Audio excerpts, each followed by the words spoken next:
ce qui est du thème surprise, c'est un peu le pendant de tout ce qui a été dit jusqu'à maintenant, puisque jusqu'à maintenant, les choses ont été assez prosaïques. La famille, c'est comme un répartiteur d'argent à l'échelle locale, et de ressources, et d'héritage, et tout ça. Et puis, ça a été constitutif, on le comprend bien, c'est dans la nature humaine, de se préoccuper des choses matérielles. Et de s'organiser avec des lois puis des systèmes exécutifs pour donner une pérennité à ces élans matériels. Mais la famille, là où on habite, c'est là où on vit notre vie intime aussi.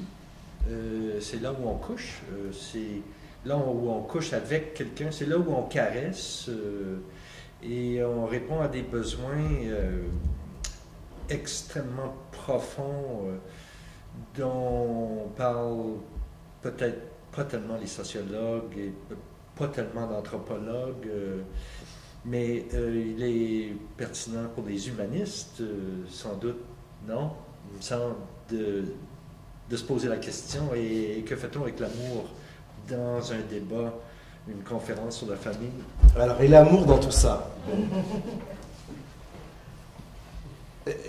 Il est présent, parce que, bon, on a, à la suite d'un certain nombre d'historiens, on a pensé que le mariage par affinité, il n'apparaît qu'au détour du 19e siècle, 18e, 19e siècle, notamment dans la société britannique.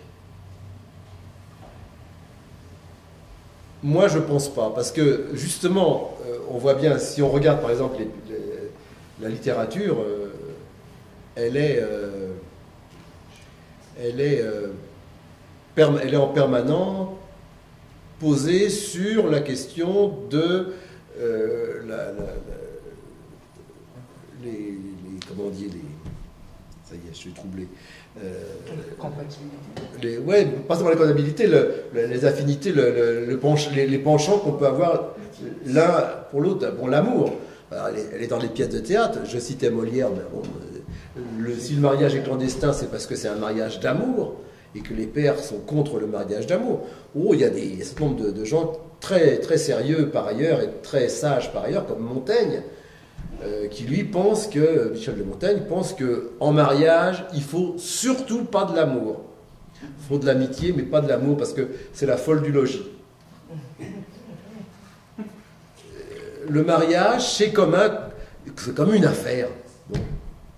Vous montez une affaire pour que votre affaire elle marche, pas parce que vous voulez aimer vos ouvriers, ou vous aimez votre patron, quoi. Vous faites votre boulot. Et donc le mariage, c'est, encore une fois, on retombe là-dedans. Mais malgré tout, dire que l'alliance s'est jamais faite, que les alliances sont jamais faites sur la base de l'amour, sur la base de l'inclination, à mon avis, ce serait complètement faux. Il y a en permanence cette question d'amour. Et malgré tout, tu as posé la question de l'intimité. Alors c'est encore une anecdote amusante, parce que elle est encore liée au conflit entre les jésuites et les curés. Pour voir si le pécheur, le chrétien qui est un pécheur en permanence, l'homme qui est un pécheur en permanence, n'est pas en train de forniquer, c'est-à-dire d'avoir des rapports passionnels avec son épouse ou l'épouse avec le mari, alors que le seul but c'est vite fait pour avoir des enfants, position du missionnaire, machin, etc., etc. Il faut interroger le pénitent. Et les jésuites sont pour qu'on interroge le pénitent d'une manière extrêmement précise sur qu'est-ce que tu fais, dans quelle position, comment, combien de fois, etc., etc.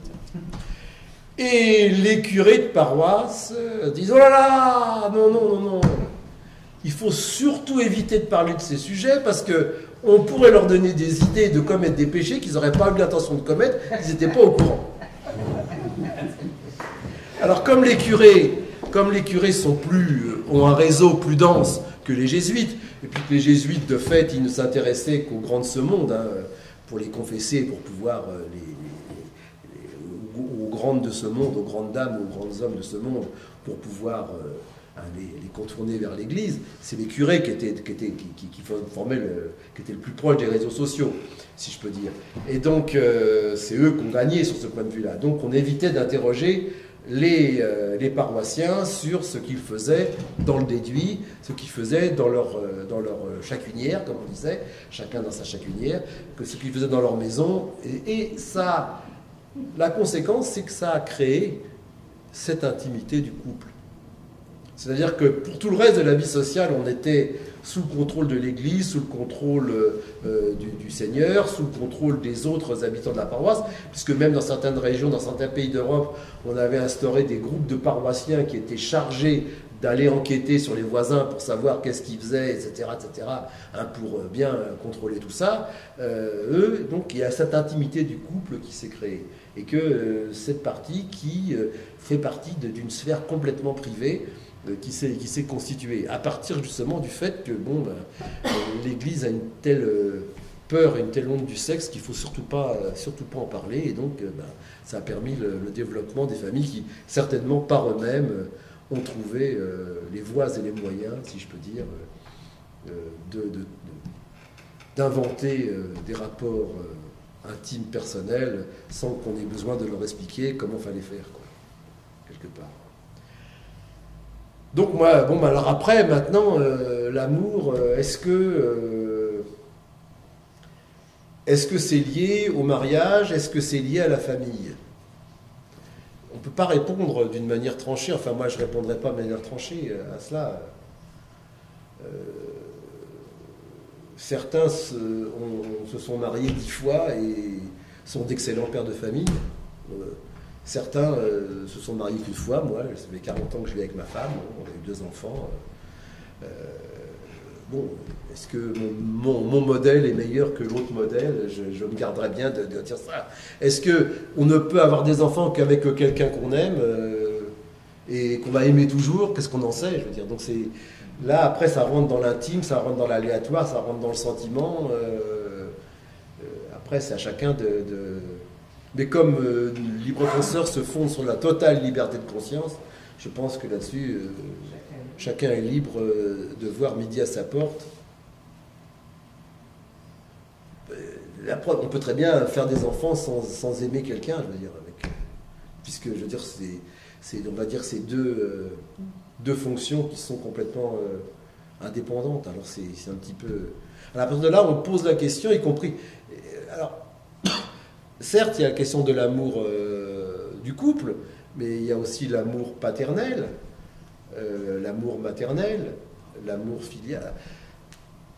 Et c'est une question qui va forcément ressurgir avec la question de la gestation pour autrui. Certes, c'est une possibilité qui va être offerte, mais malgré tout, ça veut dire que des femmes vont prêter, soi-disant, alors je sais qu'un certain nombre d'auteurs ont écrit largement sur cette question de l'amour soi-disant maternel, instinctif, etc., qui n'est pas forcément quelque chose qui va de soi. Mais bon, est-ce qu'une femme va pouvoir faire un enfant qu'elle ne va pas aimer, qu'elle ne va pas avoir à aimer? Toutes ces questions-là sont ouvertes, et peut-être prêtes à débat, quoi, je ne sais pas. Je sais que tu as une position différente sur ce sujet, peut-être, mais... Pas sur celui-là. Non, pas de position différente, mais si vous me permettez, j'aimerais poser une question à Claude.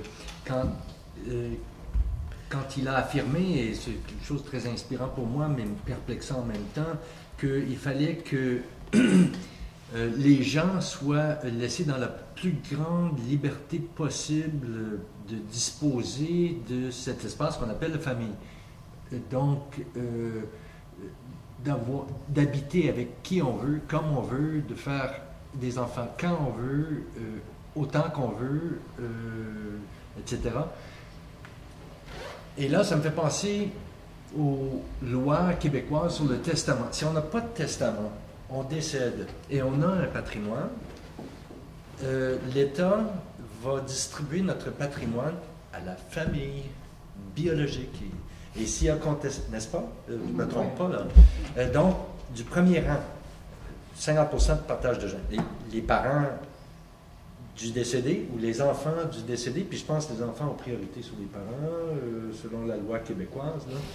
Et puis ensuite, ça décline comme ça, par les liens de sang. Et s'il y a contestation, il faut des prises de sang. Il faudra déterminer avec des...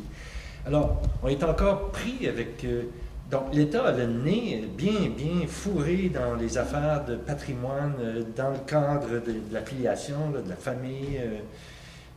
Et c'est pas qui habite avec qui, là. Du tout. C'est pas la définition romaine, latine de la famille, la maisonnée avec les esclaves et tout, là. Et par ailleurs, au Québec, on est en famille recomposée, on est solitaire. À Montréal, beaucoup de célibataires, à peu près 30% de vie. Des personnes vivent la majorité de leur vie adulte en célibataire, là, dans une ville comme Montréal, New York, etc. Maman, papa, puis le 1,6 enfants, là, c'est la formule minoritaire, ça, au Québec. Mais l'État a le nez fourré là-dedans, incluant sur les politiques de natalité. J'ai vu dans le livre de Claude qu'il affirme qu'il est préférable de se libérer de toute politique nataliste. Donc, voilà, c'est une question longue, hein? Je vais essayer de la résumer. Ça veut dire quoi et jusqu'où va-t-on quand on affirme que la vie de famille doit être dégagée de l'emprise de l'État, là, en particulier? Est-ce que tu es contre les lois sur le mariage? Es-tu contre des lois comme la loi québécoise sur les testaments?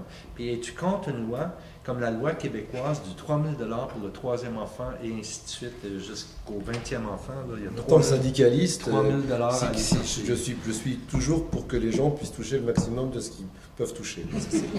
Ça, c'est une autre question. C'est tout. Mais c'est une politique nataliste. Mais non, mais faut le resituer dans un contexte. D'abord, je pense que l'État par rapport au Québec, je pense qu'en France, ça doit être la même chose. Quand tu meurs intestat, je pense que ça doit être la même chose. Il joue exactement son rôle que j'ai expliqué. C'est-à-dire qu'il est là pour défendre la propriété privée et donc de défendre l'héritage et la famille, et c'est son rôle. Il est pleinement dans son rôle. Après, tu poses la question de es-tu pour ou contre la propriété privée? Et ça, c'est une autre question et qui nous amènerait à un autre moment, beaucoup plus loin.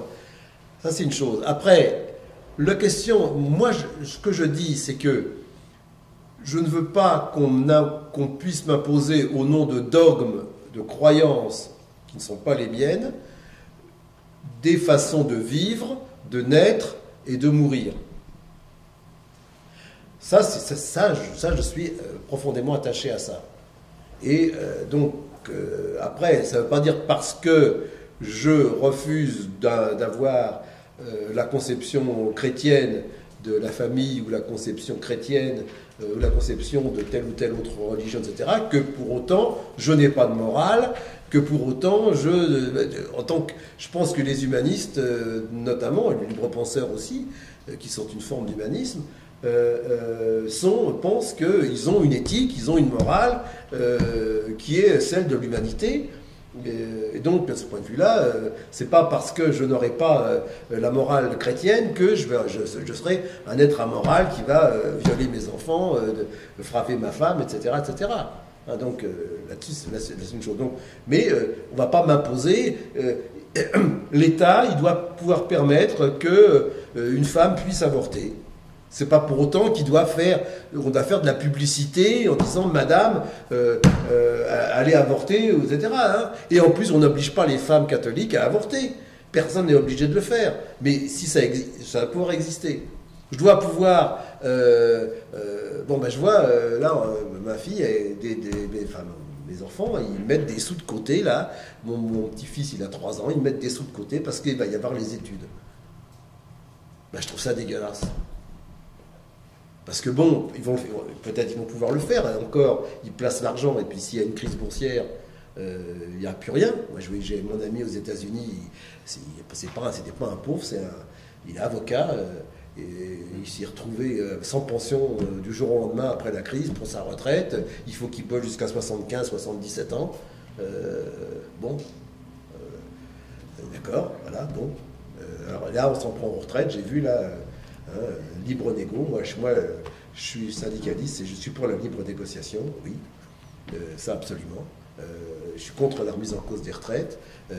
L'État, je veux dire, on doit avoir une société dans laquelle on doit avoir les moyens, et l'État doit mettre les moyens. Il s'agit pas il n'a pas à avoir de position morale, position philosophique pour dire c'est pas bien d'avorter ou c'est bien d'avorter, c'est pas bien de prendre la pilule. Non, il doit la possibilité. Après, le citoyen, il doit être capable de dire bon bah oui, bah, je veux pouvoir utiliser tel ou tel moyen. Je gagne pas beaucoup d'argent, mais mon fils, mon enfant, il a la possibilité, j'aimerais bien qu'il fasse des grandes études. Ah, j'ai pas mis assez d'argent de côté, bah tant pis, t'es né dans une famille pauvre, mon pauvre, t'avais qu'à naître dans un palais, pas dans une chaumière, et puis c'est tout. Je pense que la famille est un lieu d'injustice au départ. S'il n'y a pas un contrôle de la société, pas un contrôle, parce que le mot n'est pas juste, un rééquilibrage, hein, le mot serait plus juste, de la société, qui permet justement de compenser ces inégalités, qui fait que tu vas avoir une vie,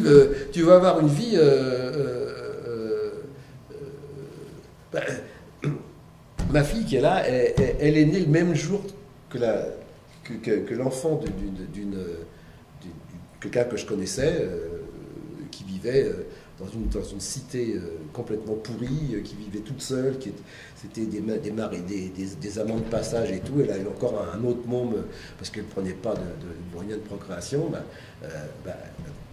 Le môme, il est né le même jour que ma fille. À mon avis, ils n'ont pas forcément eu les mêmes vies.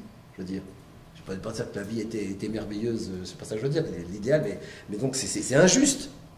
C'est injuste dans une société, parce que tu vas naître dans telle famille et pas dans une autre, tu vas te retrouver avoir une vie qui va être... Et si on regarde les statistiques, hein, on a beau parler de démocratie, j'en parle dans mon bouquin, enfin je ne sais pas comment ça se passe au Québec, mais c'est rare que l'infirmière épouse le médecin-chef, hein, c'est rare que l'hôtesse de l'air, elle épouse que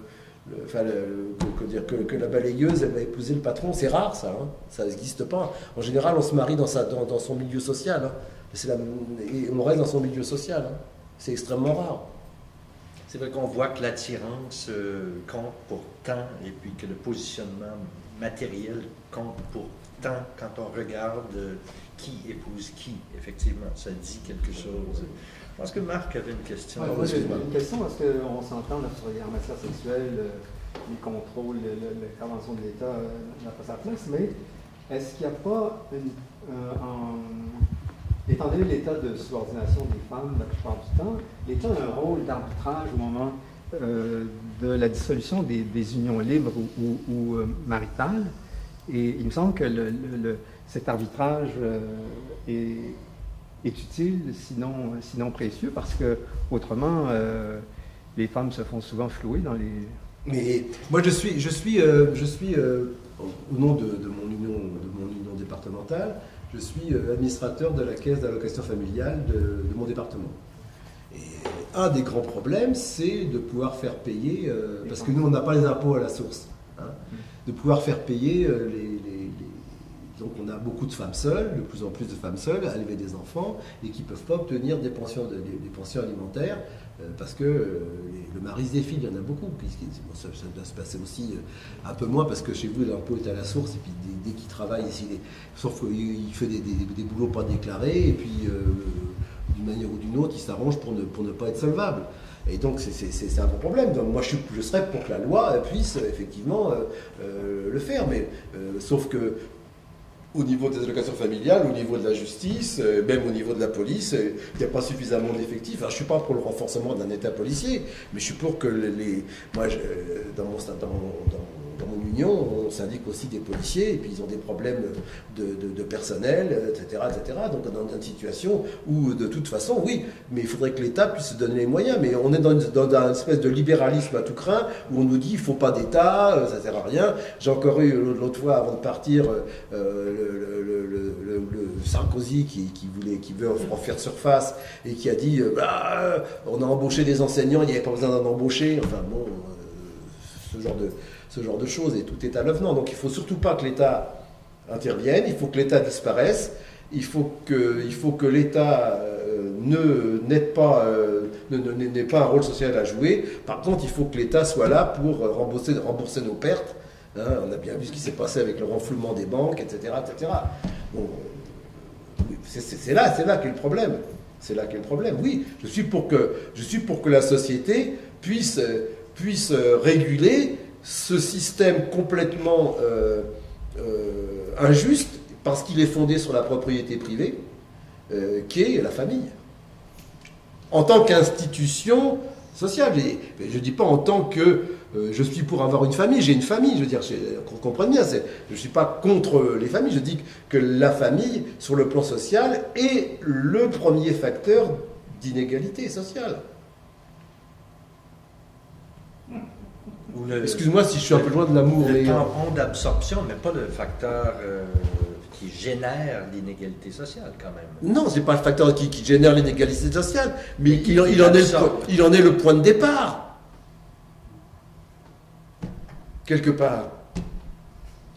Dans la société dans laquelle on est. Courroie importante de transmission. Ah non, ça dépend de où tu nais. Oui. Toi, tu as de la chance, tu es né avec une cuillère en argent dans la bouche. Mais c'est pas mon cas. Donc c'est pas juste. Ah oui, non, mais voilà, je plaisante, mais c'est ça le problème aussi. Alors après, évidemment, on va vous parler des gens qui se sont fait eux-mêmes, etc., qui sont sortis, qui ont monté, etc. Mais c'est toujours l'exception qui confirme la règle. Dans la grande majorité des cas, la grande majorité des gens, ils restent dans leur bouise, dans leur boîte, comme vous dites, non? Si. D'autres questions? Je remarque qu'il est 9 heures. On a eu un bon tour de la question, mais j'attends encore quelques secondes pour voir si vous voulez... Est-ce que vous vendez votre livre ici? Bah, le problème, c'est que on a le droit à 21 kilos chacun dans nos valises. Donc si je mettais 21 kilos de bouquins, je n'avais plus de chemise ni de pantalon. Donc j'en ai pas amené beaucoup.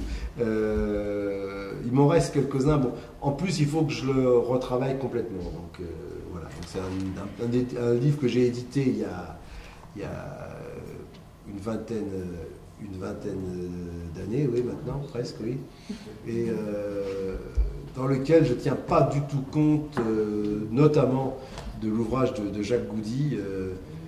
Je m'en ai tenu aux propos de Jacques de Duby, qui est quand même une sommité importante dans l'histoire des familles, notamment les rapports entre ses livres, la femme, le chevalier, le prêtre, enfin, etc. Mais qui se garde bien d'expliquer véritablement la raison qui fait que l'Église, alors peut-être c'est peut-être un aspect frileux, peut-être qu'il n'avait pas les éléments pour le faire. Il n'est pas con, puisque c'est lui-même qui préface le livre de Jacques Goudy, mais alors, il y a un tas d'historiens qui disent mais non, il exagère, c'est pas vrai que l'Église a fait ça pour pouvoir se mettre de l'argent de côté ou s'approprier toutes les terres. Lui, il le dit carrément. Ça me plaît bien. Ça me plaît bien. Et il faut vraiment que je réécrive ça en tenant compte de tout ce travail-là, plus toutes les évolutions qu'on a sur l'évolution des rapports de famille. En fait, quand j'avais écrit ce livre, c'est un peu un livre franco-français, c'est-à-dire qu'en fait, il s'appelait « Peut-il y avoir une action familiale laïque ?» C'est parce que, bon, on a notamment, il commençait à aller pêcher dans les rangs de la libre pensée pour construire des associations familiales laïques. Et pour nous, ça nous semblait être une espèce d'oxymore, une espèce de monstre. Parce que la laïcité, c'est quoi? C'est la séparation des églises et de l'État.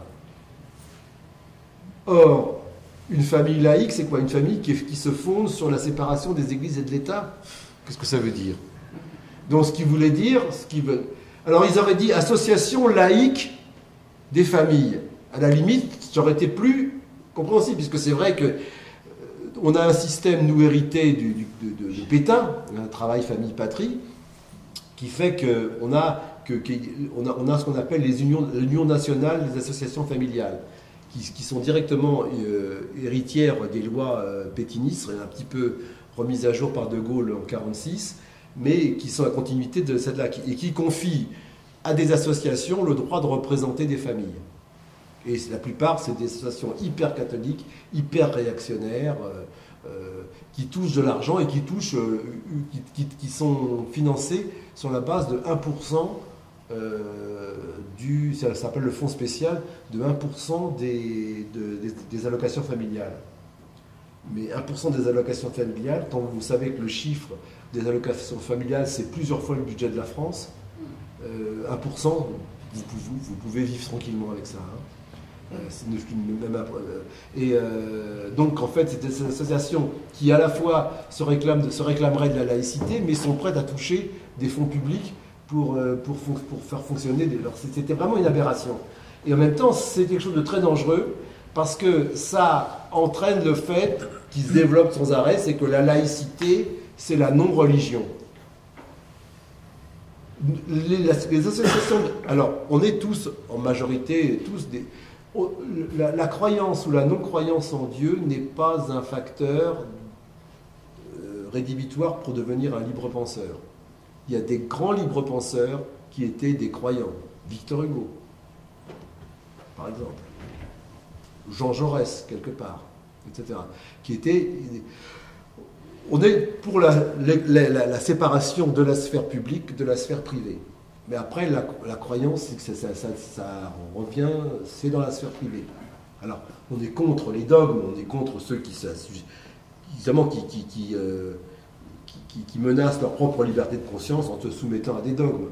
Mais dire que une action familiale laïque, qui voulait dire union familiale qui ne se fait pas de référence à la religion, ça veut dire que la laïcité, c'est-à-dire qu'on rentrait dans un système à la belge,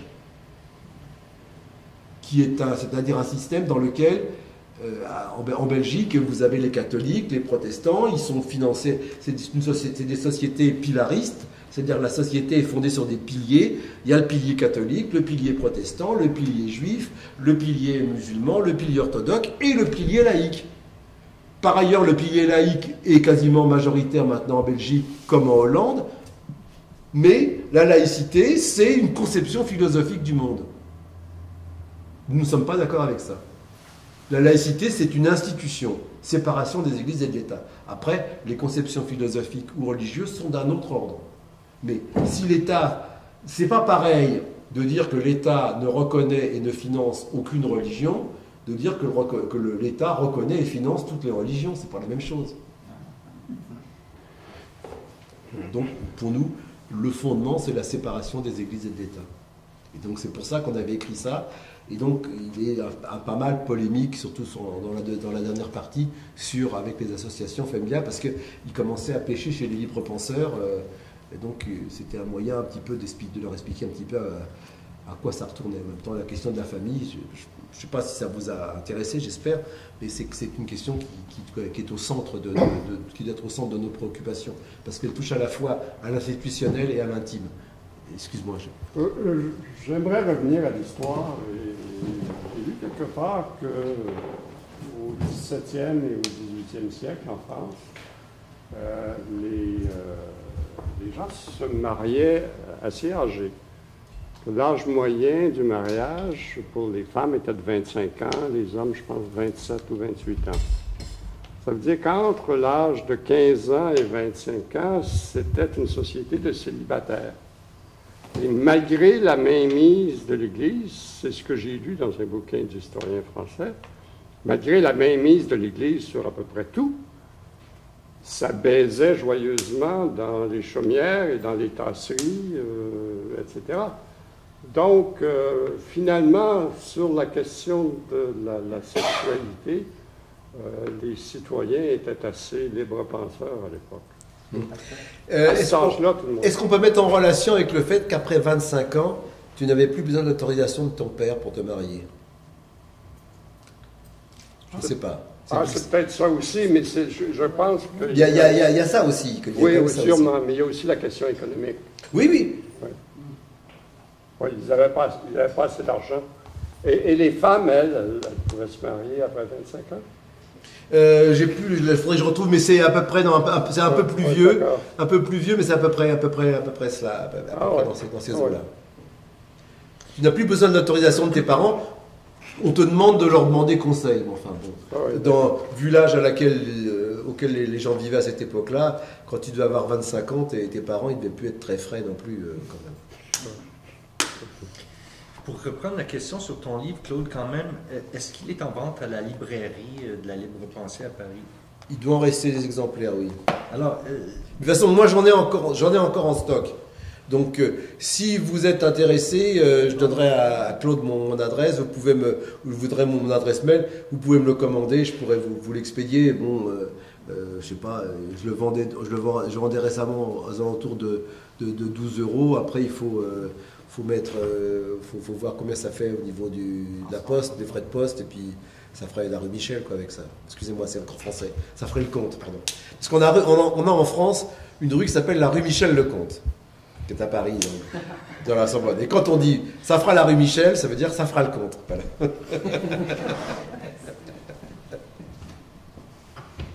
Pardon. Michel. Une question.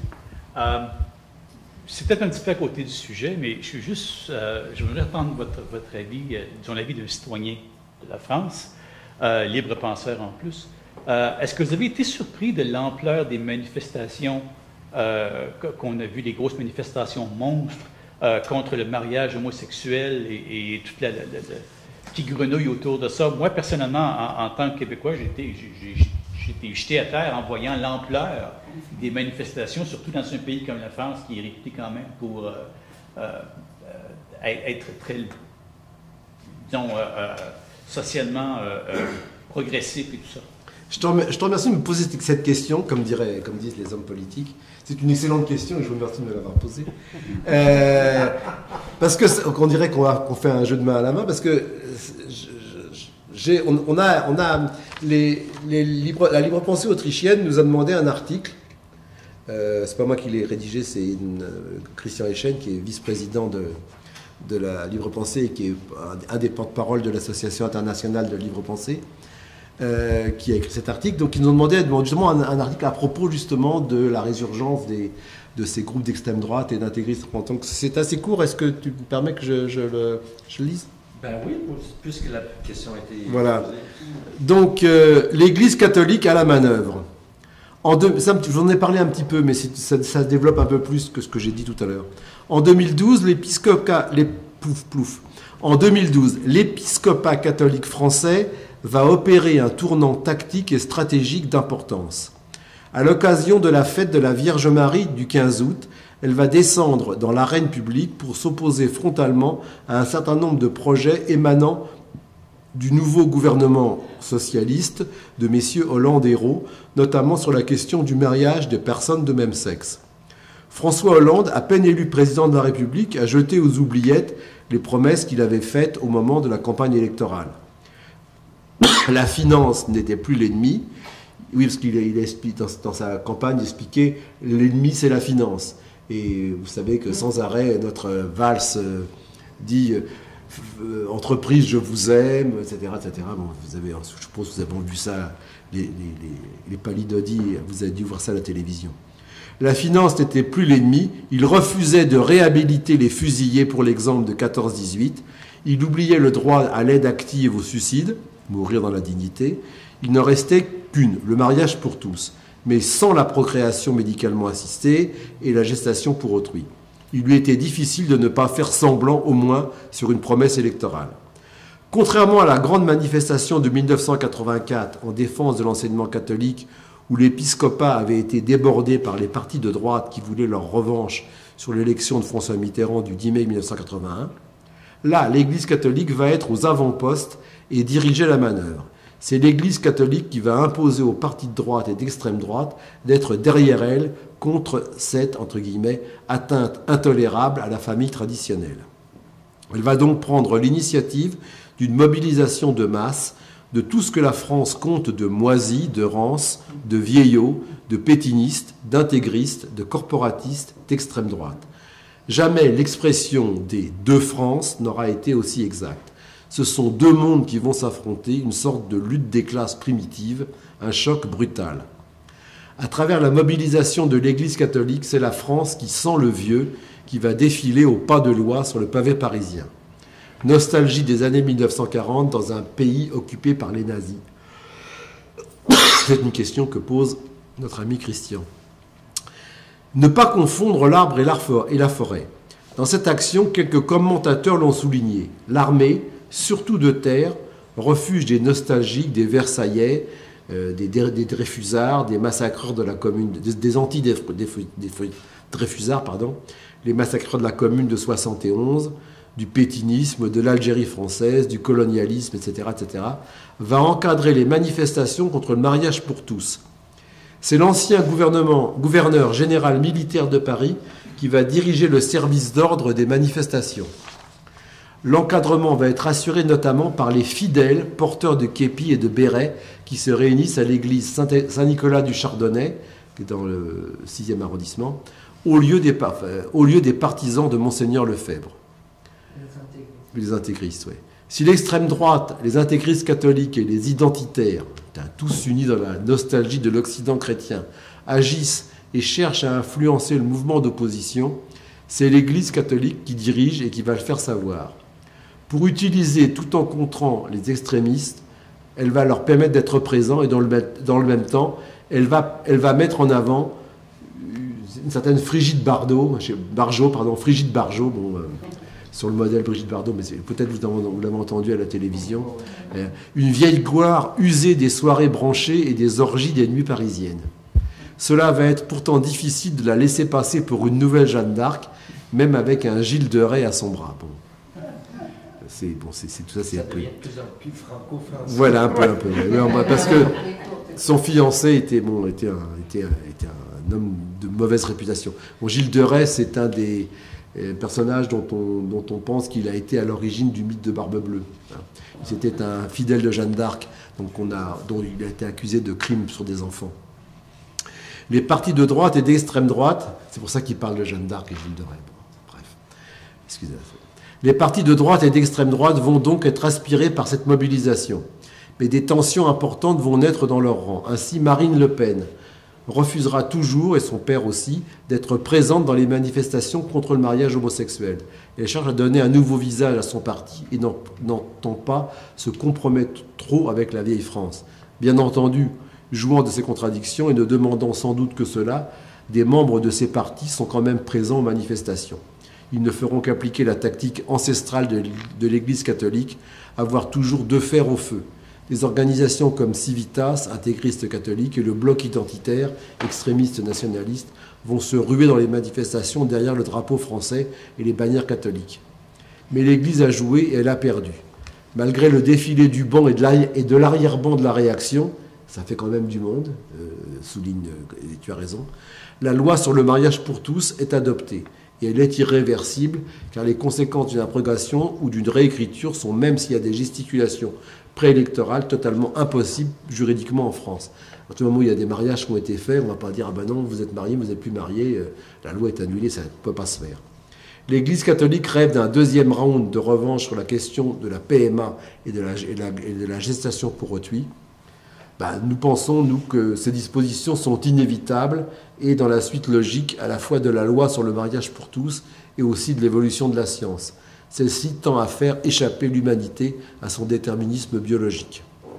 Constatons que le mur de l'Église en défense de la famille traditionnelle est en train de se lézarder. Exit Frigide Bardot, Civitas n'a pas participé à la manifestation du 5 octobre à Paris et à Bordeaux. Il y a eu beaucoup moins de monde dans les rues et cela opère un clivage important chez les leaders de la droite et de l'extrême droite. Les beaux jours sont bien derrière l'Église. Il y aura encore des gesticulations médiatiques c'est la loi de la politique, mais sur la PMA et la GPA, à terme, l'Église catholique et ses nostalgiques vont encore perdre une bataille. Les intégristes catholiques, les extrémistes réactionnaires, les nostalgiques de la période d'avant la Révolution française n'arriveront pas à faire tourner la roue de l'histoire à l'envers. Donc c'est vrai que ça fait du monde de réaction, mais en même temps, sur des batailles qui semblent bien être des batailles d'arrière-garde, quelque part, malgré tout. Parce que l'essentiel de l'opinion ne suit pas, y compris l'Église catholique, sur ce sujet, sur la question du mariage pour tous.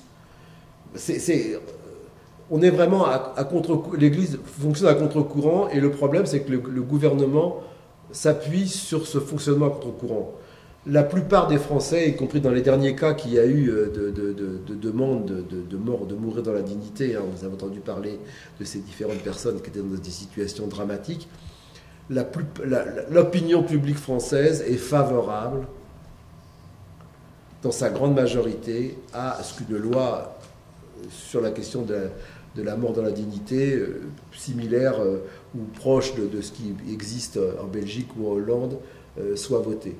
Donc c'est vraiment, on s'appuie une espèce de s'arc-boute sur des choses qui de toute façon vont de manière inexorable se mettre en place. Et de ce point de vue-là, l'Église perd.